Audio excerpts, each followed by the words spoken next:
Hello what's up guys, welcome back to our channel రెక్కీ life. So guys, ఈరోజు video ఏంటంటే మనం శివ మూవీ రిలీజ్ గురించి అయితే మాట్లాడుకుందాం.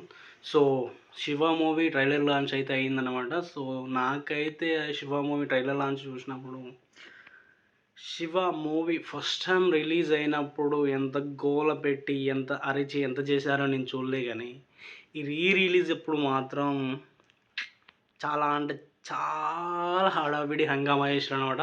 సో ఇప్పుడైతే మనం దాని గురించి మాట్లాడుకోబోతున్నాం. సో ఫస్ట్ టైం నా వీడియో చూస్తున్నట్లయితే లైక్ చేయండి, షేర్ చేయండి, కామెంట్ చేయండి, సబ్స్క్రైబ్ చేయడం మాత్రం మర్చిపోకండి. Please do support for me my channel. మీరు సపోర్ట్ చేస్తే మంచి మంచి కంటెంట్తో నేను మీ ముందుకు వస్తాను. సో ఇప్పుడైతే టాపిక్లోకి వెళ్దాం. రామ్ గోపాల్ వర్మ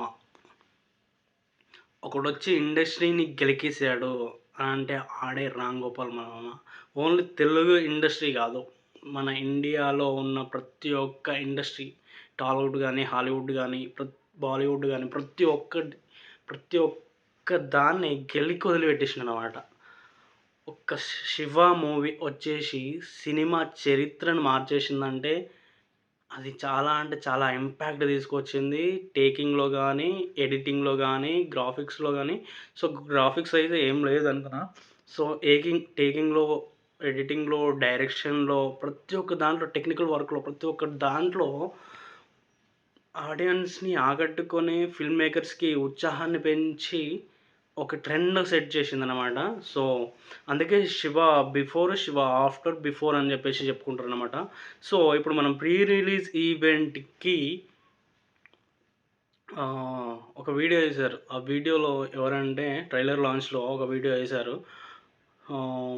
ఎస్ఎస్ రాజమౌళి, ప్రభాస్, నాని, ఇంకా చాలామంది హీరోలు దాంట్లో చెప్తున్నారనమాట.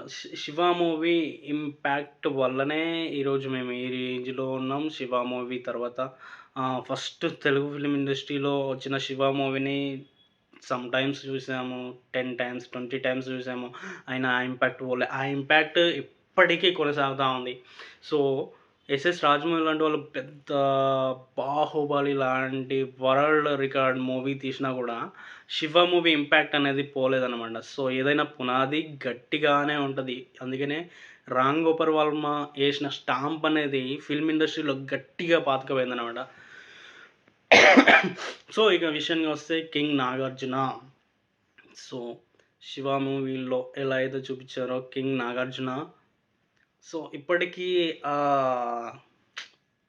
ఏంటిది మన్మధుడు అంటాం కదా, అది తగ్గలేదన్నమాట కింగ్ నాగార్జునకి. చాలా అంటే చాలా హ్యాపీగా వచ్చిండో. ఇది ఇలా ఉండగా శివ మూవీ కోసం అయితే నేనైతే వెయిట్ చేస్తున్నాను అనమాట. ఆ జనరేషన్లో ఉన్న వాళ్ళు అప్పుడు ఆ సినిమా వచ్చినప్పుడు ఎంత ఎంజాయ్ చేసిర్రో, ఎంత హడావిడి చేసిర్రో, ఆ థియేటర్లో ఆ ఎక్స్పీరియన్స్ ఎలా ఫీల్ అయ్యారో. సో ఇప్పుడు నాకు శివ మూవీ రిలీజ్లో నేను సినిమా చూసి ఎంజాయ్ చేసే ఇంటెన్షన్ అయితే, ఆ సిచ్యువేషన్ అయితే మళ్ళీ నాకు దక్కిందనమాట రిలీజ్ వల్ల. సో శివ మూవీ అంటేనే ప్రతి డైరెక్టర్కి, ప్రతి ఒక్క ఆర్టిస్ట్కి అక్కడ నుండే పునాది అనమాట. ఆ శివ మూవీ నుండే చాలామంది కొత్త కొత్త డైరెక్టర్లు, కొత్త కొత్త ఆర్టిస్టులు, ఆ సినిమా తర్వాత ఇంకా కొత్త కొత్త డైరెక్టర్లు, ఆర్టిస్టులు ఇట్లా ఒక పెద్ద సముద్రంలాగా విస్తరించుకున్నాడు రామ్ గోపాల్ వర్మ. రామ్ గోపాల్ వర్మ అంటే కాంట్రవర్షీ అని అనుకుంటాం, కానీ హీఈస్ ఏ జీనియస్ అని అందరికీ తెలుసు. సో మనం కొత్తగా చెప్పనక్కర్లేదు. కాకపోతే ఆర్జీవి ఇట్లా స్టాంప్ బాధేసిండు. సో అంటిల్ దెన్ వీడియో నచ్చినట్లయితే లైక్ చేయండి, షేర్ చేయండి, కామెంట్ చేయండి, సబ్స్క్రైబ్ చేయడం మాత్రం మర్చిపోకండి. సో నెక్స్ట్ వీడియోతో మీ ముందుకు వస్తాను. Until then bye bye.